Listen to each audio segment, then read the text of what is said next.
عرفت منين نجح المغرب في لاكان؟ بدا الهجوم من كل جهه، من كاع الجوايه.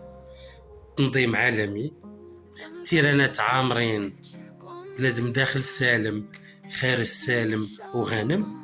الشتا صابه بسواع ساعات ديال الشتيوه، ولا بلوز ناشفه نقيه، ولكن الضجيج والتشويش خدام. كاين جهات تيحاولوا يزعزعوا هذا النجاح زعما اي طريقه كانت.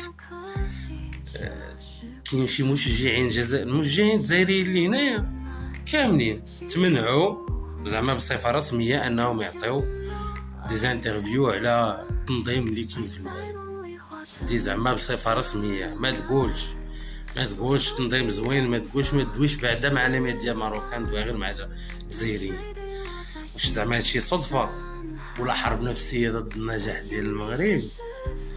الحقيقه لاكان ديال المغرب كتهبل.